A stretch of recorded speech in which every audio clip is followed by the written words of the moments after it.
చేత తాకబడి ఆయన శక్తిని గ్రహించి తెలుసుకొని సౌలు పౌలుగా మారాడు. స్తోత్రం, హల్లెలూయా. సౌలు పౌలుగా మారాడు. 3 రోజులు రాత్రి మగలు ఉపవాసం ఉండి అననీయ చేత బాప్తిసం తీసుకొని మరి ఆయన తిన్నని మార్గంలో యోధా అనే ఆయన ఇంటి దగ్గర ఉన్నాడు. యోధా ఇంటి దగ్గర ఉన్నప్పుడు అననీయ గారు ఆ ఇంటికి వెళ్ళి ఆయనతో మాట్లాడి, సౌలా సహోదరుడా, యేసు ప్రభు వారిని పాపాలు క్షమించాడు మరి అన్నప్పుడు ఆయన కళ్ళలో ఉన్న పొరలు రాలిపోయి కంటి చూపు వచ్చింది. వెంటనే యేసు ప్రభుని సొంత రక్షకుడిగా అంగీకరించి మారు మనసు పొంది పాపక్షమాపణ పొంది బాప్తిసం తీసుకున్నాడు.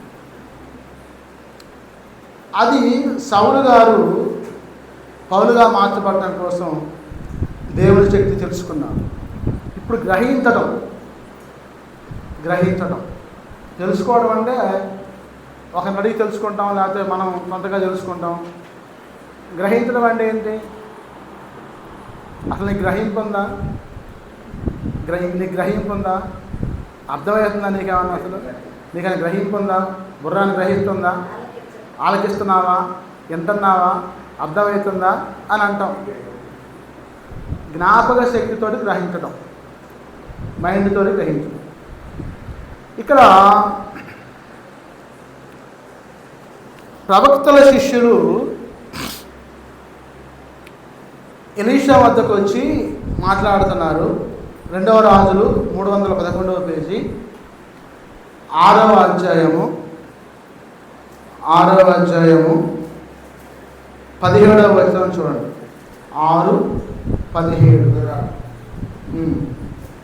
యెహోవా వీడు చూచునట్లు దయచేసి వీని కళ్ళను తెరవమని ఎలీషా ప్రార్థన చేయగా యెహోవా ఆ పనివాని కళ్ళను తెరవజేసిన కనుక వాడు ఎలీషా చుట్టూను పర్వతము అగ్నిగుండముల చేత రథముల చేతను నిండిగా చూచాడు.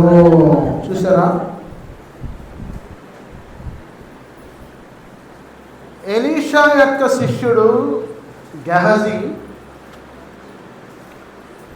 ఎలీషాతో మాట్లాడాడు ఆ మాట, నా ఏలినవాడా, మన పని అయిపోయింది, మరి దండుపేట వాళ్ళు వచ్చి పడ్డారు, సిరియా దేశ సైన్యం వచ్చి పడింది, రాజుగారిని మనం కాపాడుతున్నామని చెప్పి మరి రాజుగారిని జయించలేక మనల్ని కనుక మట్టు పెడితే మన ఇద్దరిని రాజుగారిని జయించవచ్చు, ఎందుకంటే ముందుగానే దొరకపోయే వాటిని చెప్తున్నావు కాబట్టి ఆ సిరియా దేశపు రాజు గ్రహించి తన సైన్యాన్ని పంపించి మనల్ని పట్టుకొని చంపడం కోసం పంపించాడు.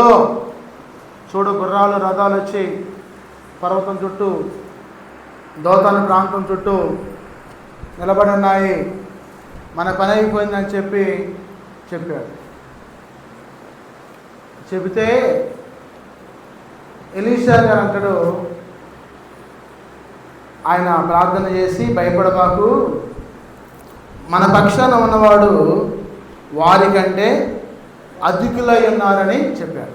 మరి పిచ్చోడా, మన యుద్ధం చేయం, మన పక్షాన ఉన్నవాడు గొప్పోడు, ఆయన తీసుకొచ్చి ప్రతి కార్యం చేస్తాడని చెప్పి యెహోవా వీడు ఏమన్నాడు అక్కడ? వీడు చూచున్నట్లు దయచేసి వీని కళ్ళు తెరవమని ఎలీషా ప్రార్థన చేయగా, అప్పుడు యెహోవా దేవుని ఎలీషా ప్రార్థన చేశాడు. అమ్మా, మైకు రీసౌండ్ వస్తుందా, అర్థమవుతుందా, బాగుందా, మైకు మార్చాలా? వెనకున్న వాళ్ళకి నేను ఈ క్వశ్చన్ వేసింది.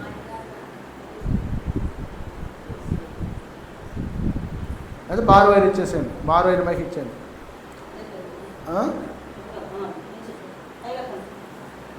స్తోత్రం, హల్లెలూయా.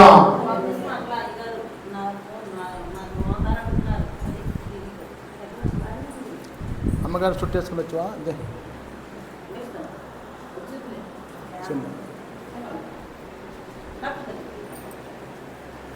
హల్లెలూయా.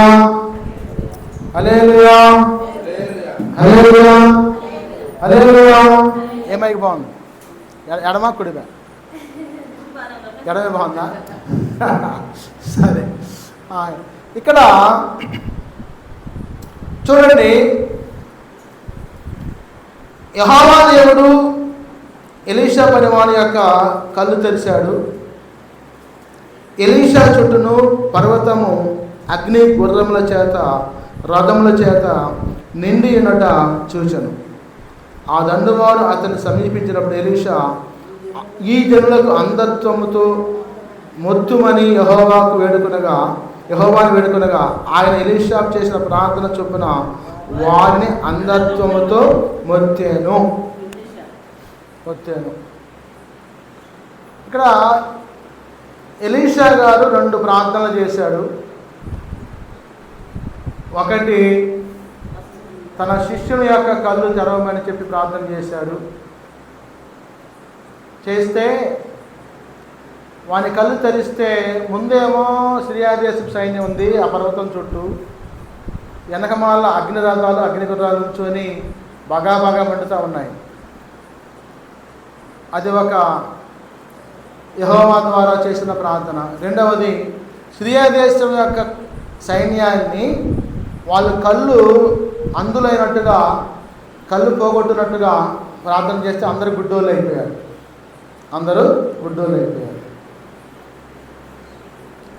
అంటే ఇక్కడ దేవుని యొక్క శక్తిని గ్రహించిన వ్యక్తి ఎవరు? ఎలీషా గారు ప్రార్థన చేసినప్పుడు దేవుని యొక్క శక్తిని గ్రహించినాడంటే గెహాజీ, ఎలీషా గారి శిష్యుడు గ్రహించాడు. ఈ ఎలీషా గారికండి శిష్యులు ఉన్నారు. వాళ్ళు వచ్చి ఆయన దగ్గరికి వచ్చి అన్నారు, అయ్యా మనందరం ఉండడానికి స్థలం సరిపోవడం లేదు, ఇంకో పాక వేసుకుందాం, మనం ఉన్న పాక సరిపోవడం లేదు మరి అని ఎలీషా దగ్గరికి వచ్చి అడిగారు. అయ్యా నువ్వు సెలవిస్తే యోర్దాను నది తీర ప్రాంతానికి పోయి మరి ఆ గుంజలు ఆ బాదులు తెచ్చుకుంటాం నరుక్కొని సెలవేయండి అని చెప్పి అడిగారు. ఎలీషా గారు సరే వెళ్ళిరండి, గుంజలు బాదులు తెచ్చుకోండి, అవసరమైతే తాటాకు కూడా తెచ్చుకోండి, లేకపోతే దమ్ము తెచ్చుకోండి, లేకపోతే రెల్లు తెచ్చుకోండి అని చెప్పాడు. వాళ్ళు అంటారు, అయ్యా అయ్యా అయ్యా నువ్వు రాంది మేము బావయ్యా, నువ్వు రాంది మేము బావు. సరే వస్తా పదా అని చెప్పి ఎలీషా ప్రవక్త శిష్యులతో కలిసి యోర్దాను నది తీర ప్రాంతానికి వచ్చాడు. స్తోత్రం, హల్లెలూయా. యోర్దాను నది తీర ప్రాంతానికి వచ్చాడు. ఈ శిష్యులు ఏం చేస్తున్నారంటే మ్రానులు చెట్లు నరుగుతూ ఉంటే ఒకడేమో ఇట్ట దబ్బేసి, ఒకడేమో ఇట్ట దబ్బేసి, ఇంకొకడేమో ఇట్ట దబ్బేసి రకరకాల దెబ్బలు వేస్తున్నారు. వచ్చిరని దెబ్బలు. వాళ్ళు పని పోయే వాళ్ళు అయితేగా ప్రార్థన చేసుకుంటే ఏదో వాళ్ళకి పెట్టిన ఆహారం తినుకొని కూర్చొని ఆయనతో పాటు తిరిగే శిష్యులే కానీ మ్రానులు నరికి చెట్లు నరికి మరి పాకలేసిన బ్యాచ్ కాదు ఇది. వచ్చిరా అని నరుగుతున్నారు. ఈ రోజుల్లో పాస్టర్లు విశ్వాసులు కూడా వచ్చిరాని ప్రార్థన చేస్తున్నారు. నరుగుతున్నారులే కానీ పదం చూసిన గట్లా ఎట్టేస్తున్నారు. ఒకళ్ళు దెబ్బ, ఒకళ్ళు ఎట్టేస్తున్నారు, ఇంకొకరు ఎట్టేస్తున్నారు, ఇంకొకరు ఇట్ట వేస్తున్నారు. ప్రార్థన చేస్తున్నారు కానీ ఫలితం ఉండట్లా. మీ జీవితాల్లో ఒకసారి గ్రహించుకోండి, నేను చేసే ప్రార్థన సాయంకాల నైవేద్యములే ఆయన సన్నిధికి ధూపంగా చేరుతుందా లేదా అని ఆలోచించండి. You think about that Holy Spirit of God for your prayer. నీ ప్రార్థన ఆయన సన్నిధికి సాయంకాల నైవేద్యములే ధూపములే చేరుతుందా లేదా, సమాధానం వస్తుందా లేదా అనేది కనిపెట్టి చూడు. రుచి చూసి తెలుసుకో, యెహోవా ఉత్తముడని చెప్పి గ్రహించి తెలుసుకోవాలి. నీకు గ్రహింపుంటలేదు, మోటుగా ప్రార్థన చేస్తున్నావా, స్టైల్గా ప్రార్థన చేస్తున్నావా, స్టిల్గా ప్రార్థన చేస్తున్నావా, లేకపోతే వచ్చిరని ప్రార్థన చేస్తున్నావా, లేకపోతే నిద్రమత్తుతో ఉండి ప్రార్థన చేస్తున్నావా, లేకపోతే కాళ్ళు జాపి ప్రార్థన చేస్తున్నావా? ఒకసారి ఆలోచించుకోండి. ప్రభు మీతో మాట్లాడుతూ ఉన్నాడు. ఎలీషా శిష్యులు యోర్దాను నది తీర ప్రాంతానికి వెళ్ళి నరుగుతున్నారు, అడ్డొక దెబ్బ, ఇటొక దెబ్బ, అటొక దెబ్బ, నడి దెబ్బ, పొడి దెబ్బ, తడి దెబ్బ. ఆ చెట్టు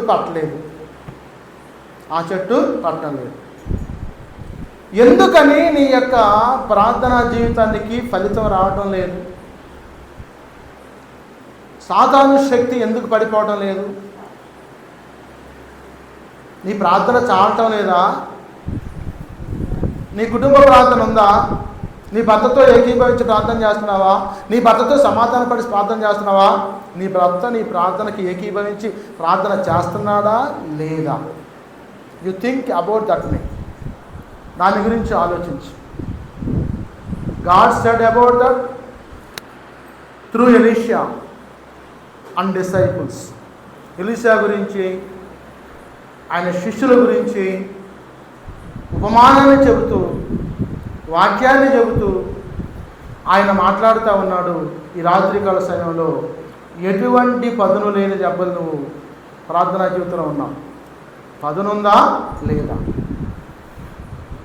వ్యవసాయదారుని అయితే నేను భూమి మొత్తం గుల్లబార్చాను, మెత్తగా అయిపోయింది, గొల్ల అయిపోయింది, పదును అయిపోయింది, ఒక వర్షం పెడితే ఇతరం ఉత్తడమే, అది పదునంటే వ్యవసాయ భాషలో పదును అంటే భూమిని గుల్లబార్చి మెత్తంగా చేసి సాలు తెరవాలు తోలి రెడీగా సాలు తోలించితే వర్షం ఎప్పుడైతే పడిందో తెల్లవారుకొని లేసేసి అన్న పద్ధతిలో లేకపోతే ఏదో విత్తనాలకు గుచ్చుతారు.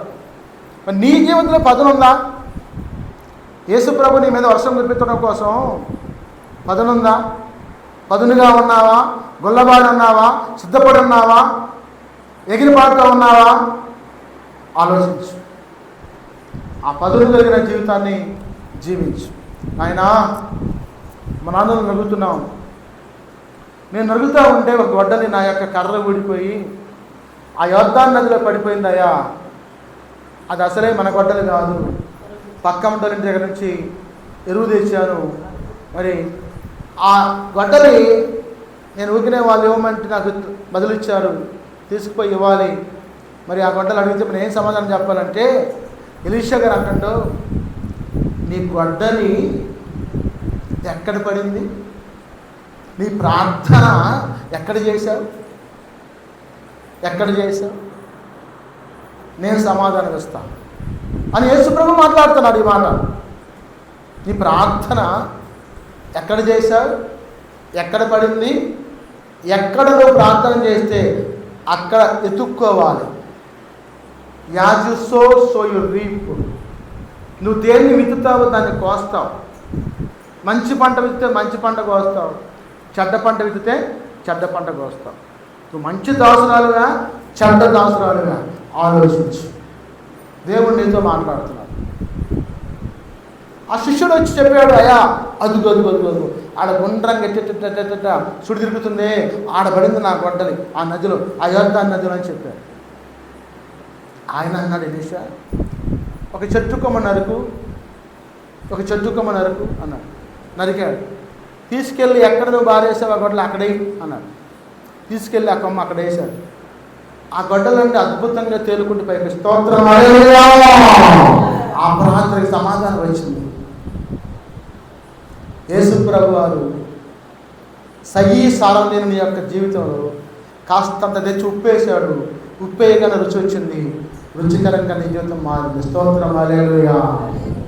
అంటే ఎలీషా గారు యెహోవా పేరిట ప్రార్థన చేసి ఒక కొమ్మ వేయగా, అంటే ఆ కొమ్మలో యేసుప్రభు వారు ఆ నదిలోకి వెళ్ళి ఆ గొడ్డలి కొమ్మ రూపంలో వచ్చి తీసుకొచ్చి చేల చేసి అప్పగిస్తే శిష్యులు చేయి జారి పట్టుకొని తెచ్చి ఒడ్డున పెట్టారు. స్తోత్రం హల్లెలూయా. ఆ కొమ్మే యేసుప్రభు. మోషేతో అంటాడు, మోషే నువ్వు నన్ను బలంగా కొట్టావు మోసే, కొద్దిగా నీ కర్ర ఆనిస్తే నీళ్ళు ఇస్తానని చెప్పా బండ నుంచి, నువ్వేం పాట్లు కొట్టావు, ఆ దెబ్బలు వచ్చి నాకు తగిలి మోషే,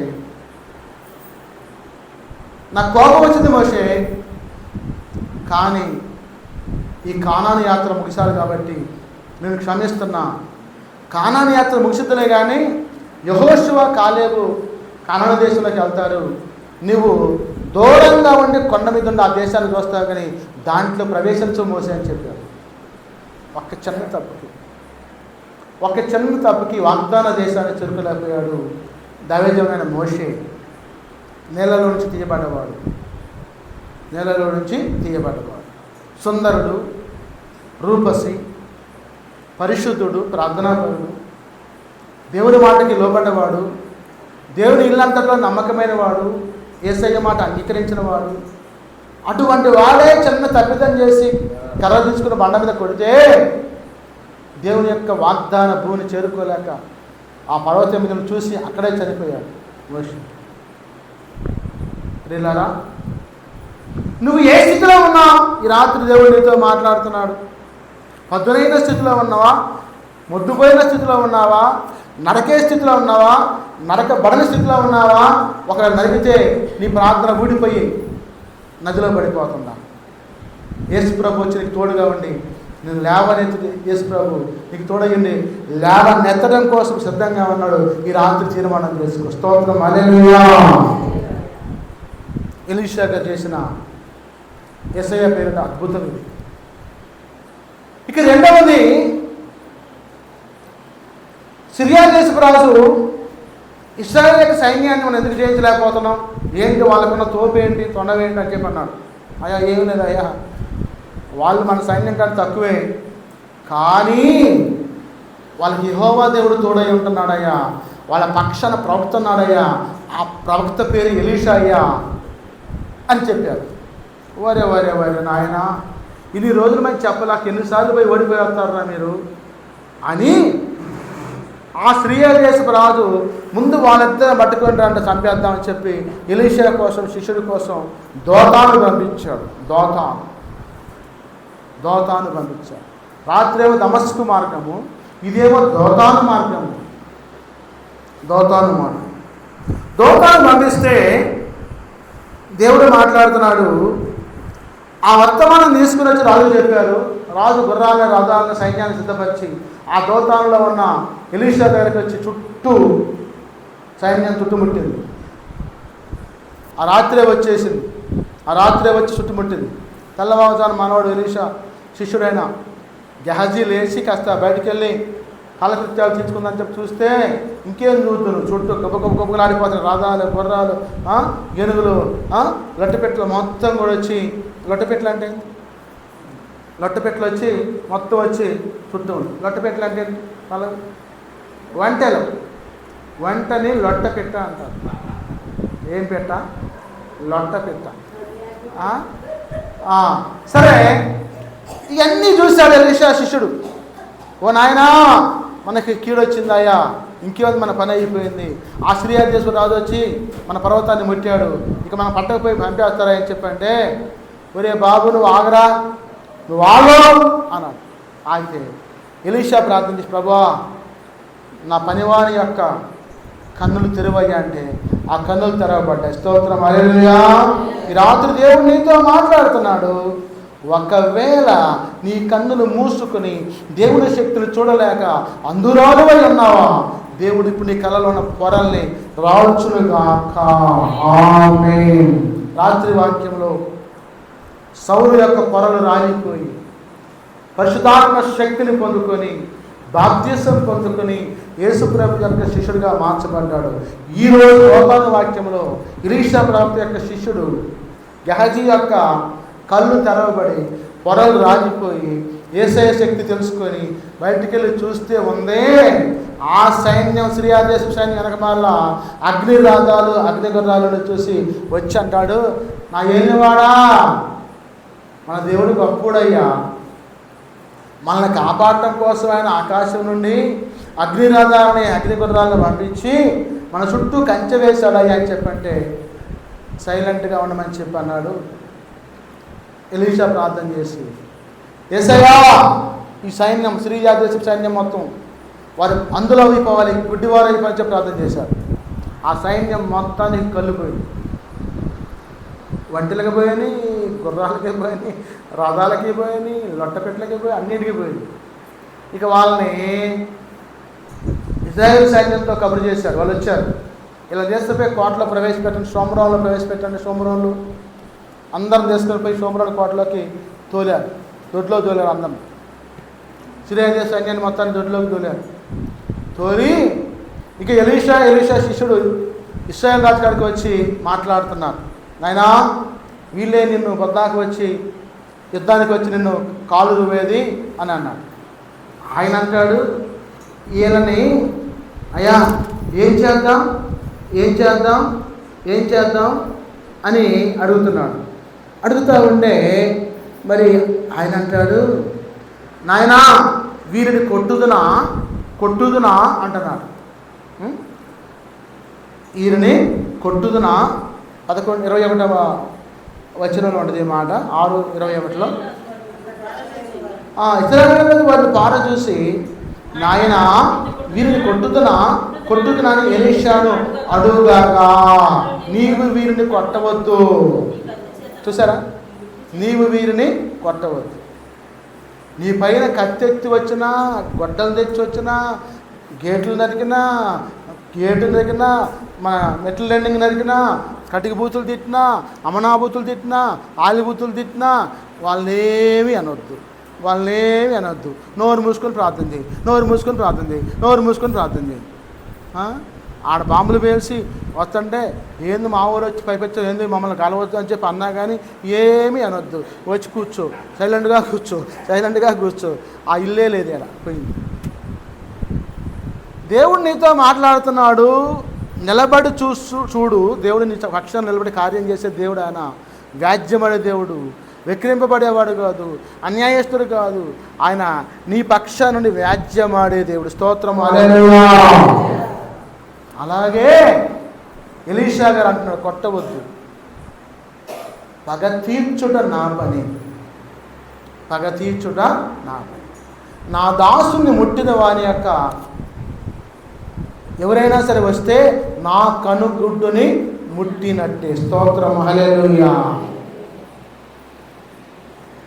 నేను కొన్ని మాటలు మాట్లాడుతూ ఉంటా, డిస్కషన్ చేస్తూ ఉంటాం.